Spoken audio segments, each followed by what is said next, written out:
Good afternoon.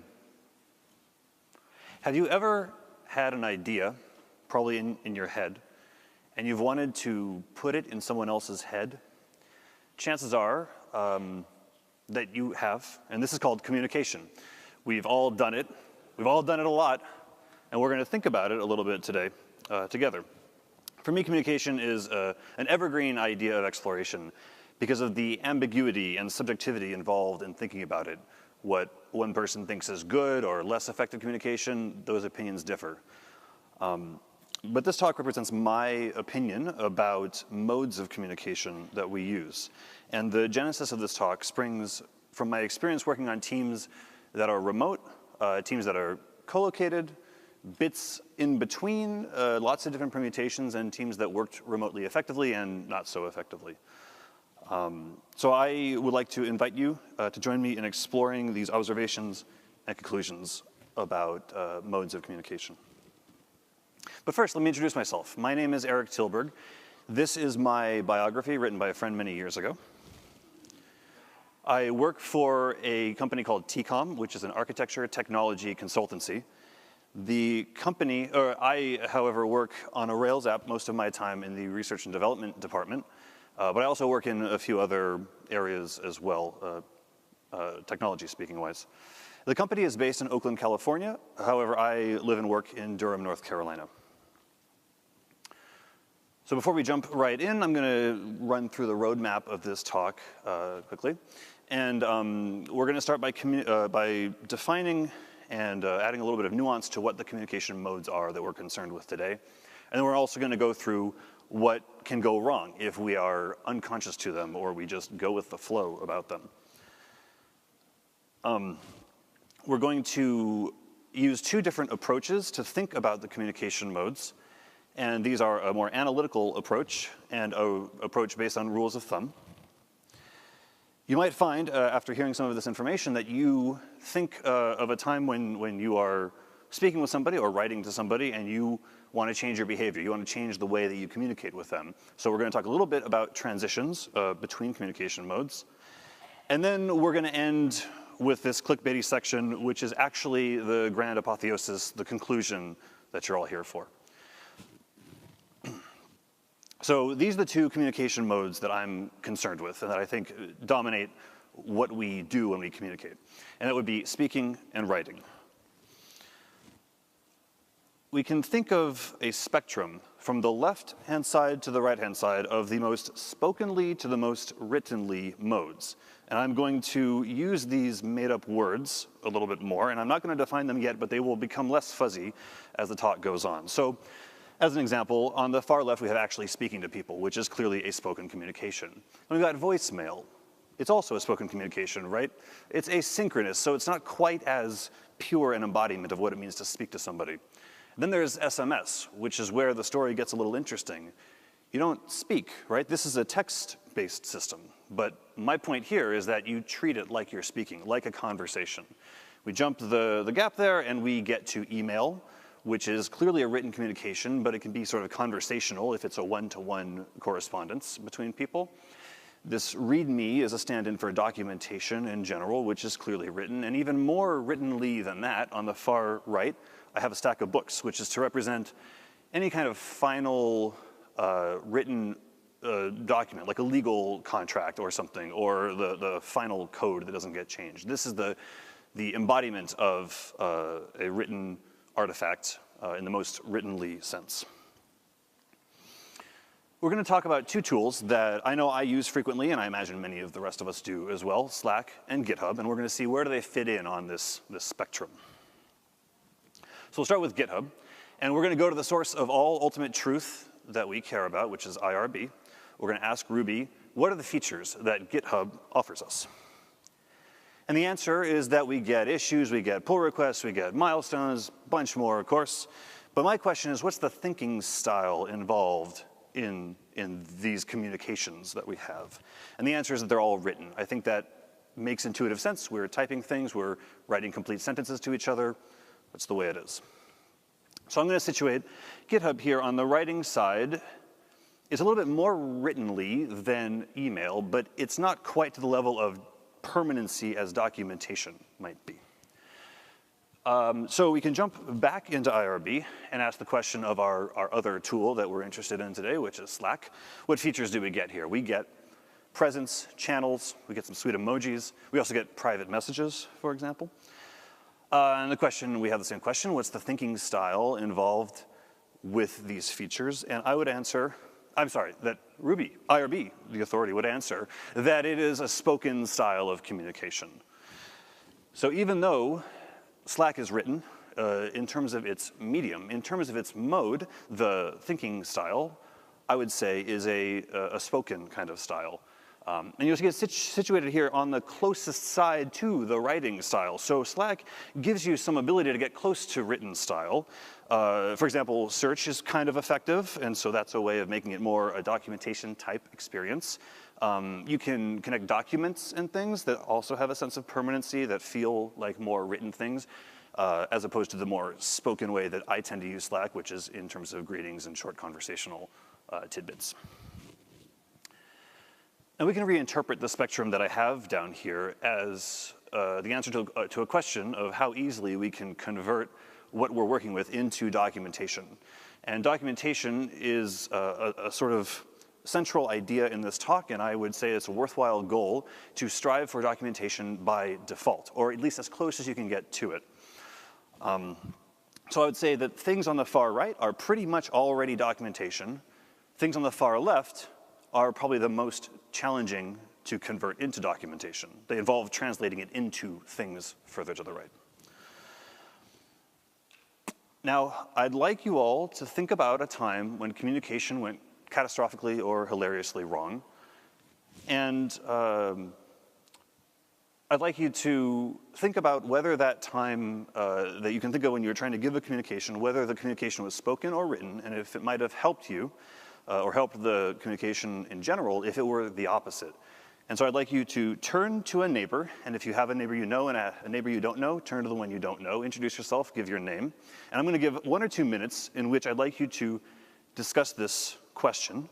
And then at the end of the time, I'll mark the end by initiating a round of applause for our great conference organizers, because I think we're all very excited to be here. So please have at it. Thank you very much. Feel free to continue those conversations afterwards if you found them exciting and interesting. Now that we've all regaled each other with our entertaining and hopefully funny and possibly enlightening stories about miscommunication or imperfect communication, we're going to move on to the what could possibly go wrong section, where maybe, hopefully, we're all convinced that there is a price to pay for choosing a suboptimal communication mode. And we're gonna do this by thinking about extremes. We're gonna think about what happens in a world where we write nothing down, and what happens in a world where we say nothing to each other, and that might give us an idea of how things can go wrong. The first is if we write nothing down, and the obvious answer here is that you'll have deficient documentation. You will have people on your team repeating things over and over again, and the message getting lost or things getting forgotten, and you basically will end up having to reinvent knowledge or redecide on decisions that could have been codified sometime along the path. So you end up with a loss of information. And we can think of this as a variant on the game of telephone, which I'm gonna illustrate briefly here. We can imagine that a technical decision is being communicated between these two teammates. And so the technical decision is the purple broccoli flies at noon. Great. You should be sure to keep track of the hats that these phones are wearing, because it'll be important later. We're gonna say that nobody wrote anything down after this communication, but the issue came up again, so the information was relayed to another teammate. And we have a clarifying question, because the question is, are we working in Alma-Ata time, which is the time zone of Eastern Kazakhstan? Oh, I should clarify, this is a Kazakh broccoli flight tracking app, in case that wasn't clear. And so the answer is like, no, let's just stick to UTC, maybe it'll be easier. So the decision is clarified on the spot, but again, we're writing nothing down. So it happens a third time. The communication is given, and this time it's a revised communication, a clarified communication. And everything's hunky-dory, right? We could say it's no problem, or as they say in Kazakh, problemy yok. But what of the first telephone, I ask you? Access to information can be a function of social standing, and oftentimes we or other teammates can forget to invite teammates to important meetings that might be relevant for them. There might even be a personality type out there that frequently seems to get forgotten. You might be this, or you might know somebody who fits this description. They might feel frequently out of the loop, or like there's an inner circle that they're not a part of. And we can help smooth out these unfortunate social dynamics by writing more, and not just more, but in an accessible way where people know where to look to find what they're looking for. Now we can switch to, if everything is written and nothing is spoken, you might suffer from a feeling of alienation on the team. And sometimes people will doubt that they're actually even working with other human beings. And this alienation can lead to a social loss on the team. You've seen this image before if you were here at the keynote. It's just a testament to how universally interesting and relevant it remains to all of us. If we're just names and avatars on a screen, exclusively carrying out goal-oriented tasks and communications, it can feel dehumanizing. Not only that, if we end up writing more because we think we only want to write and don't want to speak, if it gets disorganized, writing more can even get counterproductive, because I have a feeling that people have an aversion to clutter. And so if you don't guard against this by organizing your writing better, people will devalue what's inside. I know I've experienced, and maybe you have too, a time when you think some documentation is old or outdated because it may not be just answering the perfect question that you're asking, but it might be more useful if there wasn't so much content there. So you can solve these problems by speaking more. So we see that the problem is real, and we would like to dig a little deeper into the communication modes themselves. And so this is the part where we're going to talk in an analytical sort of framework about these modes. We can characterize we can find characteristics for our modes, the two modes being written and spoken again, and we can find out, the goal here is to find out what each mode is best at conveying in terms of content.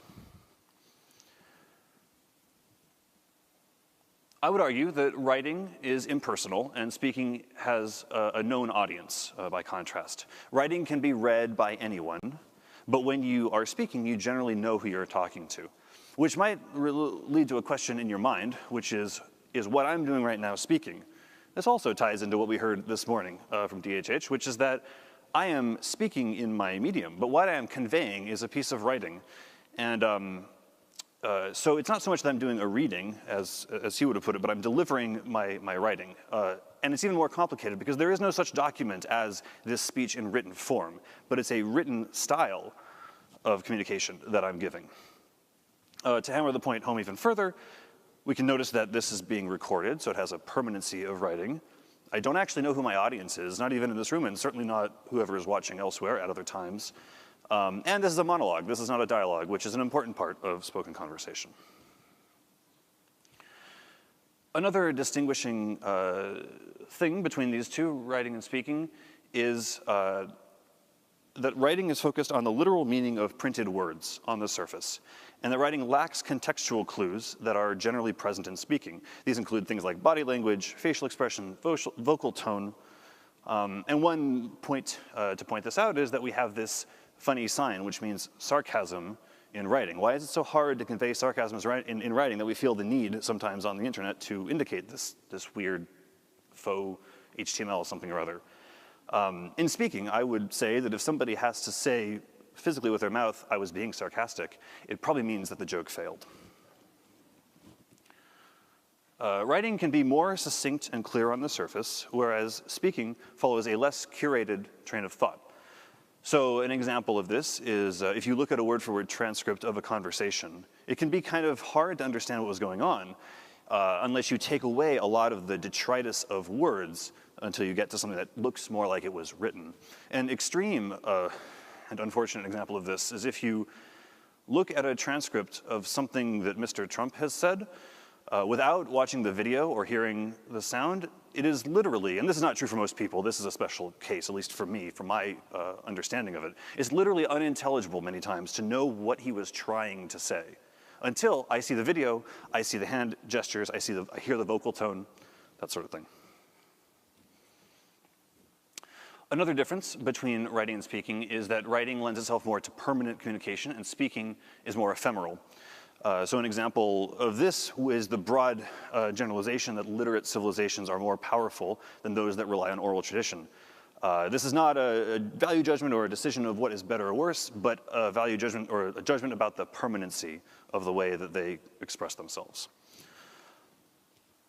And so my conclusion here is that writing is better suited for technical decision making, and that speaking is better suited for emotional caretaking.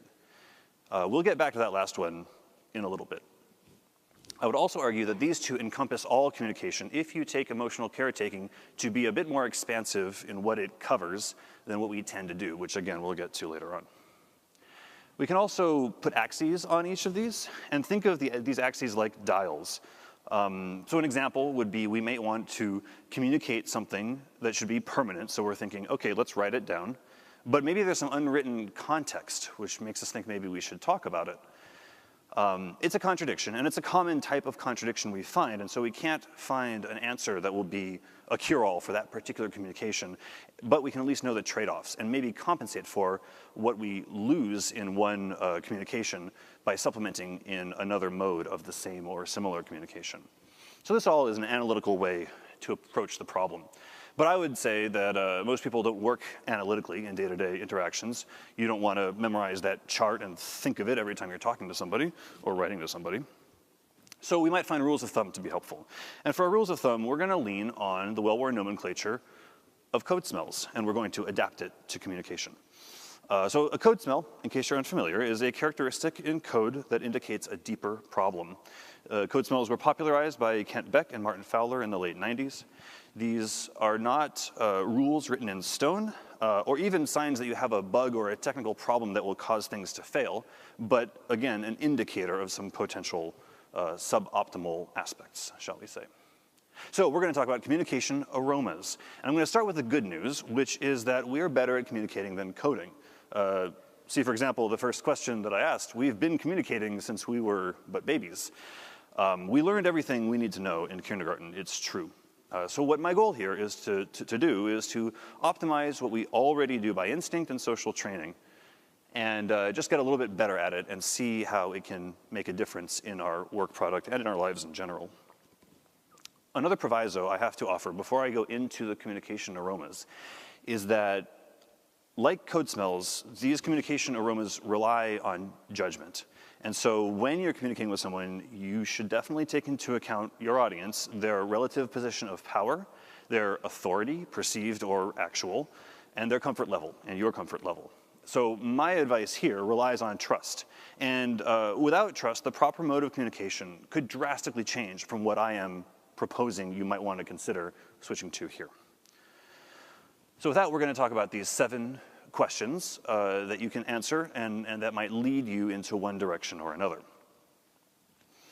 So the first 2, we'll take them in small bunches. The first 2 might point you to writing. And these are directly about documentation. The first one being, if you think decisions are being made, that's a great opportunity to establish a new document, a new piece of documentation. Further to that, if you're informing somebody, or if somebody's informing you, for example, that's a great opportunity to update documentation. You can make it more clear, more complete, more accessible and findable, that sort of thing. You can ask the question, are things ambiguous? And this might lead you to want to speak instead of writing. And ambiguity might come in the form of you not understanding someone's question, where they're coming from. You think there is an important missing piece of shared context between the two of you. In that case, you may want to talk first, establish where you're at relative to each other, and then proceed, either continue to speak or maybe to establish some documentary evidence and artifacts. The next 2 have to do with repetition, which, true to what it is, I've already spoken about. And whether you or your interlocutor feels something. So repeated verbal communications are very common. And a further nuance on repetition is to ask yourself why you're saying it again. If it's pure repetition, meaning that you're simply conveying documentable information to somebody, then maybe pointing them to docs makes sense and that it doesn't need to be repeated. But there might be an emotional function that you're unaware of in the so-called repetition. So you have to be careful of that. And this is an instance where you might want to speak, even though the information is repeated, For example, you might be welcoming a new team member and they may ask you a question, the answer to which is clearly in the docs. It still might be worth your while, it probably is, to talk to them about it and express, by doing that, you express that you value their opinion, their knowledge, all that good stuff. And it may be hard to recognize, for number 5 that is, if you or they feel something. And this depends on your emotional maturity. But some other questions, ancillary questions you can ask about if you feel something or if they feel something, which might lead you to want to speak instead of writing, is if egos are at play, or if power dynamics are in sharp relief of each other, or if there are questions about career advancement or stagnation, touchy things like this. We can also ask if either party is taking notes, and if so, that is a sign. The note-taking is itself writing. But what's going on here is you're giving a spoken communication, they're writing it, but they're not writing it like prose, they're writing it like notes, which means it's probably only going to be intelligible to them, if them truly. I know my notes are barely intelligible to me shortly after I write them. And then those notes should be edited, perhaps, and then it turns into real writing. Well, you could cut out a few of those middle steps and just write the thing. Start with a written thing, let the other person respond with questions, clarifications, that sort of stuff, and then proceed from there. And then the final communication aroma is to ask yourself if you're teaching, or if you feel like you're being taught, for example. And this I would like to differentiate, am I teaching from am I informing? I consider informing to be giving information or knowledge that is particular to your situation, whether your product situation, your company's situation, your code base's situation. Teaching is more this generic knowledge that people, as they gain experience in a broad field, for example, might get in a large scale under their belt sort of way. So when you think you're teaching or you think teaching is going on, it's to me very important, I think, to ask the question of the learning style. My personal preferred learning style is to speak, not to write. So that's why I give this optional thing. If you think that the person you're talking to prefers to read something, then perhaps that communication should go on in writing. Otherwise, it can be spoken. So we've now gone through the communication aromas, and we can think about if you are finding yourself in a communication with somebody and you think there's a better way. I'm writing, but I want to be talking, or I'm talking and I want to be writing. It can be a little awkward to what may be perceived as abruptly stop a conversation and reroute it in a different mode. So especially if that comes as a surprise to the person you're talking to. So we're going to go through a little bit of how you can do that gracefully and respectfully in this transition section. The first is that we're going to move, if you're in a spoken conversation and you want to write something, the first thing to do is simply to ask. And in asking, what you can do your friend, your colleague a favor by offering to write first. It's whoever writes the first thing is taking the first step out of the comfort zone of what was a spoken conversation. The result of that writing should be an issue in Github or equivalent tool you might use, and something that you can refer to and build on as you go. Now, before I go to the next slide, I'm going to warn you it has a lot of words on it. Don't read it. Perhaps you can't read it. It might be too small, so just as well. This is a spoken style discussion in Slack. And so I would call this, yes, a spoken discussion, not a written one. And as it's going, it's getting deeper and deeper into technical weeds. But if we look at this bottom section, we can see that my colleague is offering to write something in a GitHub issue, in a response, from which we can take the conversation forward. And so that was a very gracious thing that he did, to offer to reiterate what he's saying here in writing. Not only that, we have the documentation here that resulted from this, which includes a link back to Slack, which is kind of a technologically unique thing we can do here, where we can tie our speaking to our writing together into a more complete set of what might maybe someday become documentation type material. Let's imagine that you're in a written conversation with somebody and you want to take it to speaking. In these cases, you might want to ask for a meeting, but you should be careful about asking for a meeting and give a reason for the meeting. It can be a little frightening, especially if there are power or position dynamics at play when somebody says, let's just meet, and you have no idea why. You may have to be vague about it, but that's okay. Better to give a vague reason than no reason at all. This is an example in a written format in GitHub where we're doing a pull request review, I think, and my colleague here is talking about some of the things that he wants to expand upon with the code. And I don't really know what's going on here on a technical level, because this is a code base in Kotlin, and I'm not that familiar with Kotlin. So I detect a teaching or learning opportunity for me, and I ask him, hey, can I piggyback with you and pair, and I can ask my questions as we go. Because I feel that I don't think documented evidence or artifacts of this interaction are going to be necessary. And again, my preferred learning style is to talk, hence the pairing session. A funny thing about going from writing to speaking is that you may want to go take it back to writing again. If after the conversation you find there are things that came out of the conversation that are worth documenting, it's definitely worth considering bringing it back to writing for posterity's sake. All right, now we've eaten our vegetables. Do you all want to click on the clickbait? Good, okay. Wasn't this talk supposed to be about remote work? Yes, it is about remote work. Thank you for reminding me. First, we're going to review a little bit of what we've looked at. We've looked at this hyper-analytical way, which is not very useful in day-to-day life. We've looked at this way of communication aromas, which may be a little bit more useful, but it's a laundry list of questions, which I don't know about you, but I can't really go around talking to people thinking of these 7 things. Is it this, is it that, and so on. That's mental work, and maybe a bit more mental work than I am eager to do. So the answer that I would offer is that you pretend you're remote. If you are remote, you embrace your remoteness. And if you're not remote, you pretend you're remote, and you respect those who are remote. It's a single mental shortcut that gives a lot of the benefits of what we've been talking about for free. There are dangers with embracing remoteness, though, and there are certain directions that it might push you in that, taken to extremes, if we don't guard against it, can be unhealthy and can make remote work live up to that unfortunate stereotype that a lot of people, might deride it for. So we'll need to compensate for these excesses. So the first thing that remote will push you to do is to write more. That's been kind of a thread through what I've been saying, is that writing more is good, but it's not unequivocally good. We have to compensate by organizing our writing, being better about that, and that is a hard task. A second thing that remote gives you is it gives you more access to a public chat. And a tool like Slack, for example, is the way that you get this public chat. And you can think of an example of a message you might send to your team in Slack. Would you stand up at your desk and shout that same message in the office? Probably not. Somehow it's less obtrusive if you're just in your chat box and people can read it or ignore it, engage with it or not. So this technology gives you a nice middle ground in what might be considered the formality spectrum, where you can give a communication without being too obnoxious in either direction. However, when we're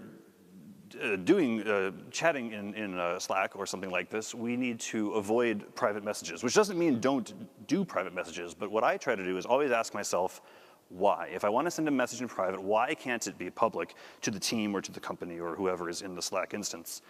So I try to default to public, and I find that the private messages I send are quite rare, and it doesn't get in the way of the fact that I have more publicly readable by more people in the company than I might otherwise if we were all in the same place. So this is an example which, if you can read, is a spoken conversation that contains no content. It's all just people being nice and good to each other in the morning. And another nice thing that Slack gives you is this threading option, that under, I think, each of these messages, there is a thread that usually involve 1 or 2 people.